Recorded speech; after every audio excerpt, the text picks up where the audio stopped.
Hello दोस्तों, नमस्कार। आप सभी को इस यूट्यूब चैनल एक नया खोज पर स्वागत है। आज फिर आप लोगों के सामने हमेशा की तरह एक नया विषय वस्तु को लेके उपस्थित हो चुका हूँ। आज का जो विषय है रहने वाला है एक तथाकथित जगत गुरु। जगत गुरु के बारे में, हाँ जी, जो अपने आप को जगत गुरु घोषित किए हैं, जिसको सब लोग जगत गुरु श्री रामभद्राचार्य जी महाराज भी बोलते हैं, जो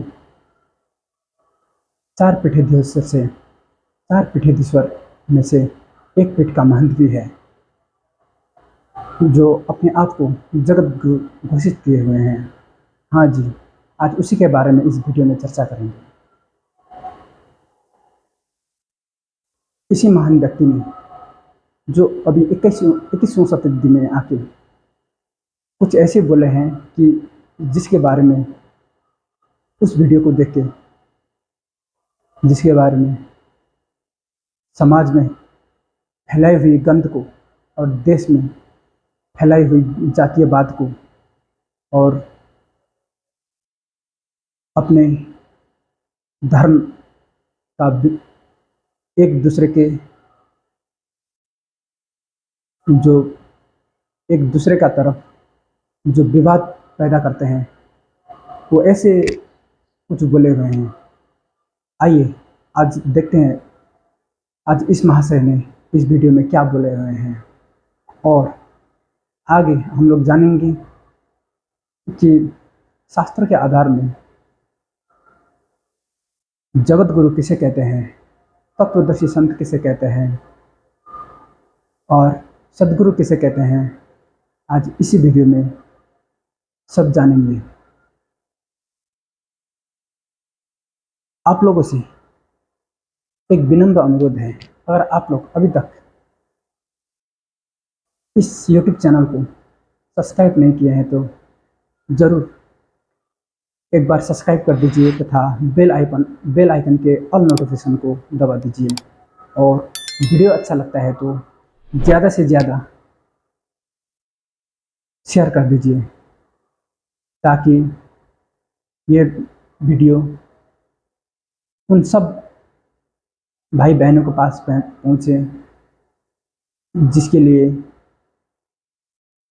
बहुत वर्षों से ऐसी वीडियो की तलाश में है, जिसके बारे में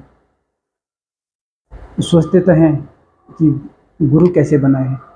सब लोग बोलते हैं कि मानव जीवन में गुरु का बहुत महत्व होता है तथा गुरु बिना भक्ति प्रारंभ नहीं कर सकते हैं। अगर गुरु बिना का भक्ति भी करते हैं तो कोई लाभ नहीं होता है। इसके लिए एक सच्चा गुरु का कैसे चुनाव करें तथा किसको हम लोग गुरु बनाएं और कैसे आगे का जीवन में भक्ति स्टार्ट करें, परमात्मा की भक्ति स्टार्ट करें, जो एक सच्चा गुरु देते हैं। जो एक सच्चा गुरु खुद परमात्मा का स्वरूप होता है, उसने अपने द्वारा परमात्मा का भक्ति कराता है और सेवा करवाता है, उसके बाद उसको मोक्ष की प्राप्ति होता है। इसी वीडियो में हम लोग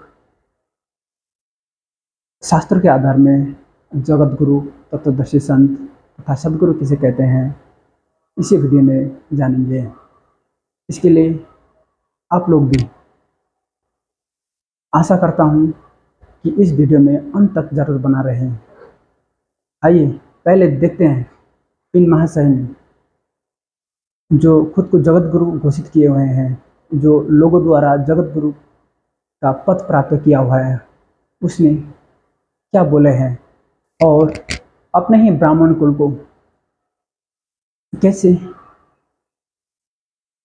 लज्जास्पद शब्दों में बयान किए हुए हैं कि अपने ही कुल को, अपने ही ब्राह्मण कुल को कितना नीचा बताया गया है।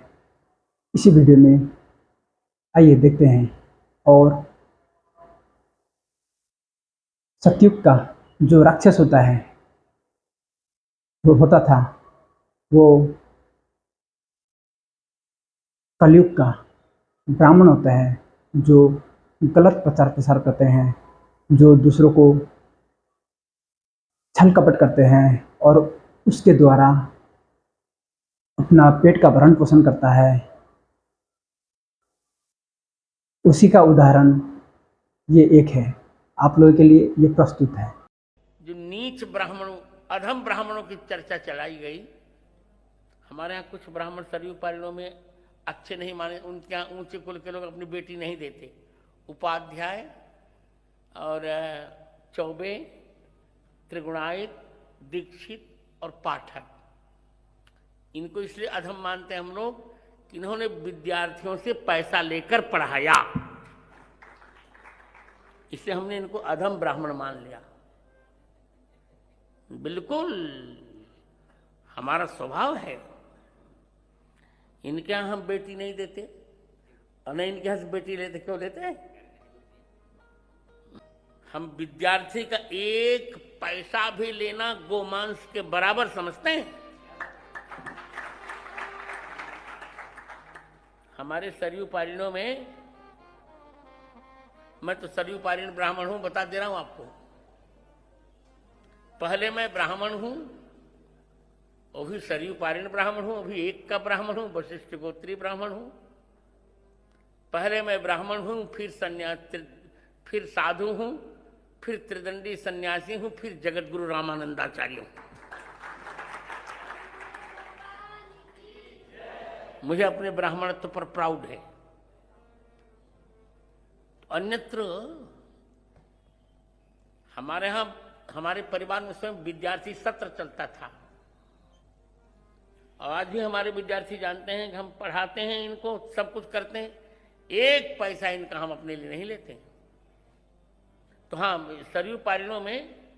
हेलो दोस्तों, अभी आप लोगों ने देखा उस महान तथाकथित जगत गुरु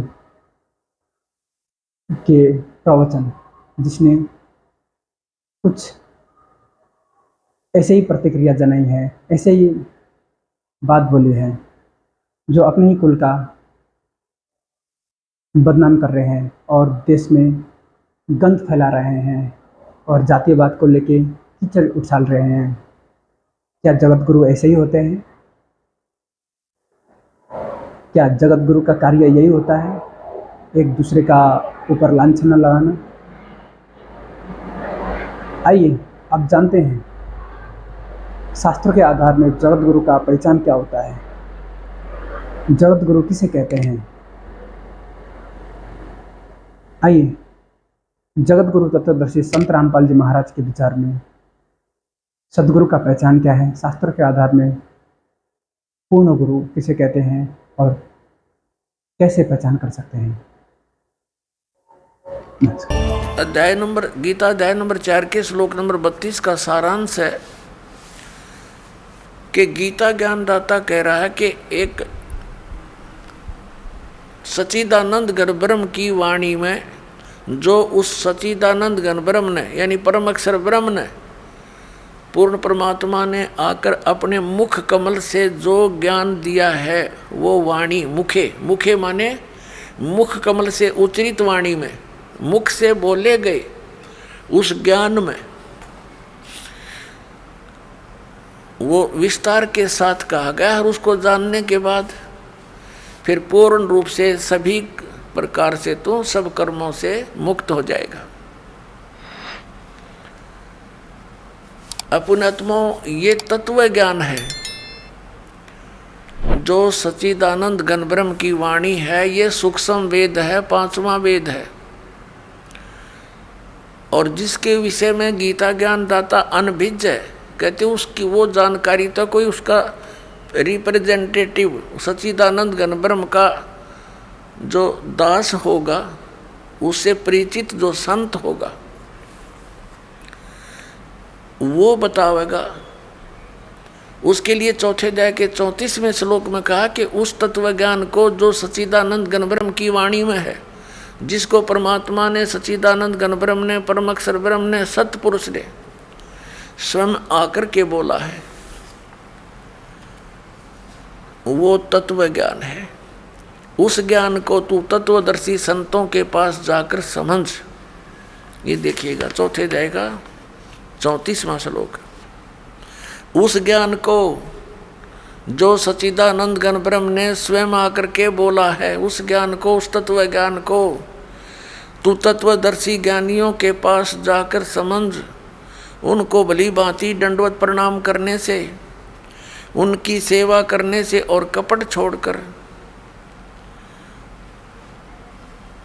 सरलता पूर्वक प्रसन्न करने से वे परमात्म तत्व को भली भांति जानने वाले ज्ञानी महात्मा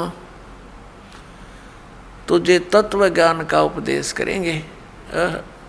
अपने आत्माओं कितना कंसेप्ट क्लियर कर दिया। गीता ज्ञान दाता अपने से अन्य कोई परम अक्षर ब्रह्म के विषय में कह रहा है कि वो सच्चिदानंद घन ब्रह्म आकर के अपने मुख कमल से ज्ञान देता है और वो तत्व ज्ञान है। उस तत्व ज्ञान को तू तत्वदर्शी संतों के पास जाकर समझ। उनको दंडवत प्रणाम करने से, विनम्र भाव से प्रसन्न करने से वो तत्वदर्शी संत ज्ञानी महात्मा तुझे उस तत्व ज्ञान का उपदेश करेगी। इससे सिद्ध है कि गीता ज्ञान दाता उस ज्ञान के विषय में नहीं जानता, नहीं तो ये लिखने और कहने की आवश्यकता ही नहीं थी। ये कह देता कि अगले अध्याय में लिखता हूँ, उसमें पढ़ ले, इतनी सी बात थी। ये नहीं जानता, इसने उस ज्ञान को, पांचवें वेद को नष्ट कर दिया था और उसको प्रदान करने के लिए परमात्मा स्वयं आते हैं। अपने आत्माओं यहाँ एक कंसेप्ट और क्लियर करेंगे। गीता ज्ञान दाता कहता है, अब उसकी पहचान भी बताता है कि वो तत्वदर्शी संत होगा कैसा। श्रीमद् भगवत गीता अध्याय नंबर 15 के श्लोक नंबर 1 में तत्वदर्शी संत की पहचान बताई है। क्या बताया है कि ये एक संसार रूपी उल्टा लटका हुआ वृक्ष समझो, पूरा विश्व सब ब्रह्मांडों समेत, और जिसकी ऊपर को जड़ है, नीचे को तीनों गुण रूपी शाखा है। श्रीमद् भगवत गीता अध्याय नंबर 15 के श्लोक नंबर 1 से लेकर 4 में ये स्पष्ट किया है। इस उल्टे लटके हुए संसार रूपी वृक्ष की जानकारी दी है। अब आपको ये उल्टा लटका हुआ संसार रूपी वृक्ष दिखाते हैं, फिर आसानी से जो दास सब सदग्रंथों से रूबरू करने जा रहा है, आपको आसानी से समझ जाएंगे। देखिएगा, ये समझो एक संसार रूपी वृक्ष है पूरा।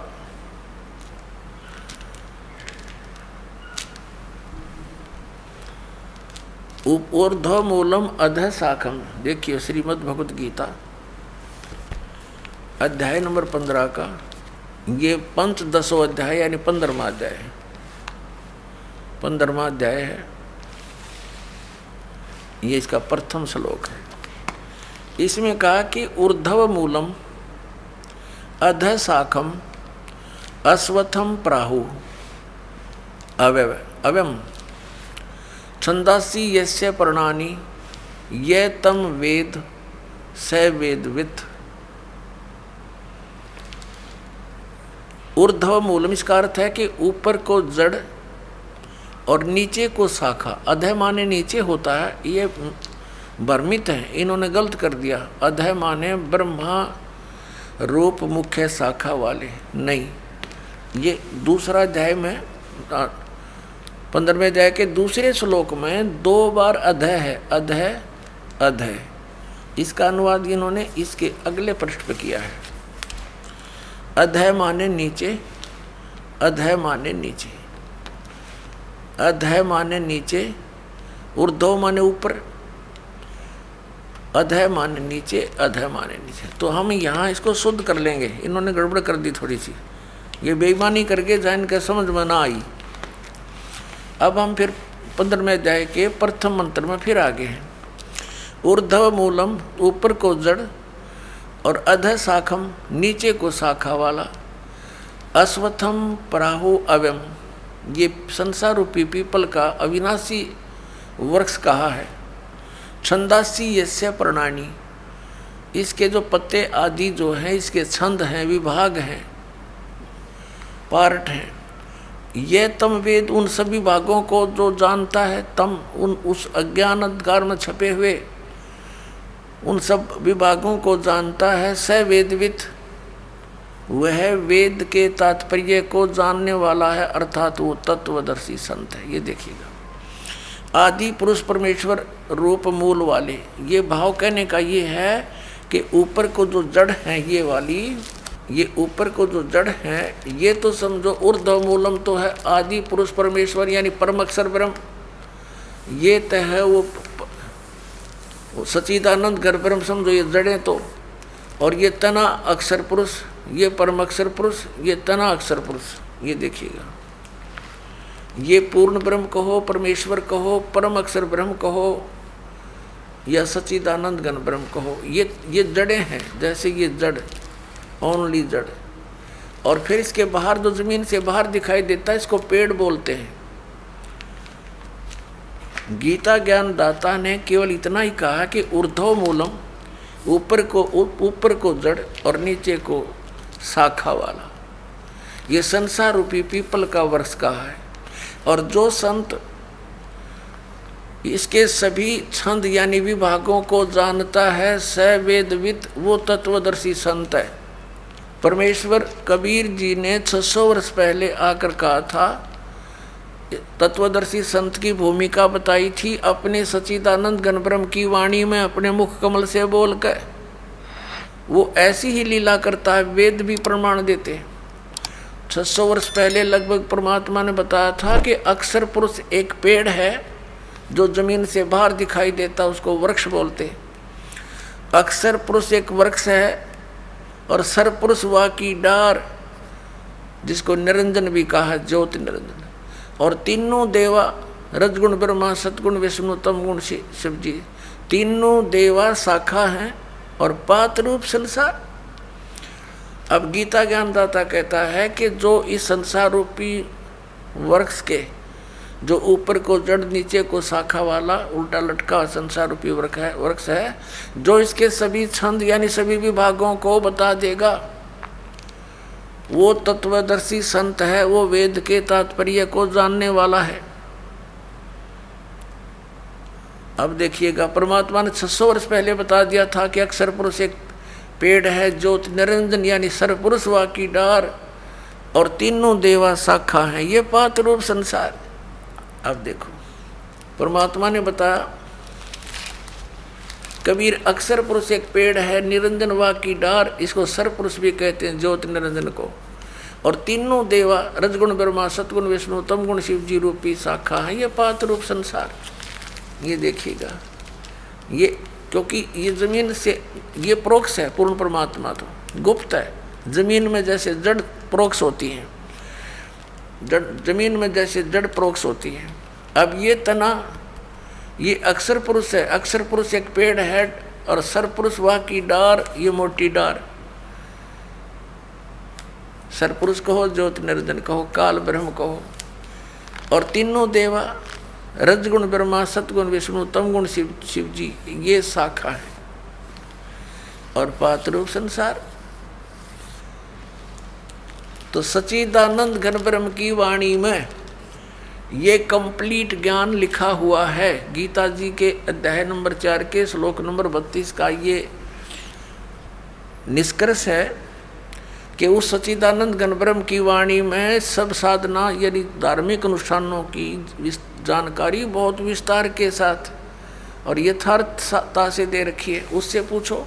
और तत्वदर्शी संत की पहचान बता दी कि वो तत्वदर्शी संत बतावेंगे तो कैसा होगा, वो जो संसार रूपी वृक्ष के सभी विभागों को बता देगा। स वेदवित, वह वेद के तात्पर्य को जानने वाला है, अर्थात वो तत्वदर्शी संत है। देखना, अब हम पढ़ रहे हैं, इन्हीं की वाणी पढ़ेंगे। आदि पुरुष परमेश्वर मूल वाले, अधः शाखम, नीचे को शाखा, ये गलत अनुवाद किया है, बेईमानी कर रखी है। और संसार रूपी पीपल के वृक्ष को अविनाशी कहते हैं, वेद जिसके पत्ते कहे गए, संतों का अर्थ वेद कर दिया। और उस संसार रूप वृक्ष को जो पुरुष मूल सहित जड़ से लेकर और पत्तों तक, ये समझो, मूल सहित तत्व से जानता है, स वेदवित, स वेदवित, वह वेद के तात्पर्य को जानने वाला है। वो तत्वदर्शी संत है, वो वास्तव में ज्ञानी तत्वदर्शी संत। अब इसको थोड़ा सा और आगे पढ़ेंगे। जैसे इस पुस्तक में आगे देखिए, अध्याय नंबर 15 के श्लोक नंबर, अब एक हमने पढ़ लिया, दूसरा देखो। इसमें लिखा है कि उस संसार रूपी वृक्ष की तीनों गुण रूप ये शाखाएं हैं। विषय पर वाला ये शाखाएं हैं, बस इतना ही लिखना था।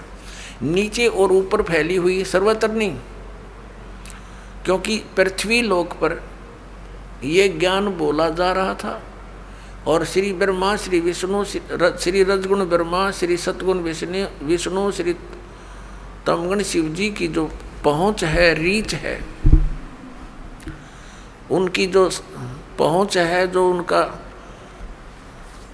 उनका प्रभुता है उनकी, वो केवल इन तीन लोकों पर है। पृथ्वी लोक, नीचे पाताल लोक और ऊपर स्वर्ग लोक। इन तीन लोकों पर इनकी प्रभुता है, यहाँ तक इनकी पहुँच है। ये एक एक विभाग के मंत्री हैं। और पृथ्वी लोक पर यूँ बोला जा रहा है क्या ना, ऊपर और नीचे यानी स्वर्ग और नीचे पाताल तक इनकी क्षमता है। रजगुण ब्रह्मा, सतगुण विष्णु, तमगुण शिव जी की। देखना श्रीमद् भगवत गीता अध्याय नंबर 15 का हम श्लोक नंबर अब दूसरा पढ़ रहे हैं। उस संसार वृक्ष की तीनों गुण रूप शाखा, ये है अधः च ऊर्ध्वम प्रसृता तस्य शाखा गुण प्रवर्धा। अब यहाँ तीनों गुण रूप जल से बढ़ी हुई शाखाएं नहीं है, यह है विषय पर वाला शाखा, विषय विकारों की शाखाएं हैं, ऐसा समझो। इन्हें गलत कर रखा है। नीचे और ऊपर, सर्वत्र नहीं, नीचे और ऊपर फैली हुई है। और मनुष्य लोक में, यहाँ पृथ्वी लोक पर कर्मों के अनुसार बांधने वाली, यानी कर्मों के आधार पर ये हमें सुनियोजित रखने वाली भी मुख्य कारण है। मूलानी माने जड़ हैं, ये मुख्य कारण है। नीचे और ऊपर, सभी लोकों में नहीं, केवल नीचे ऊपर फैली हुई है।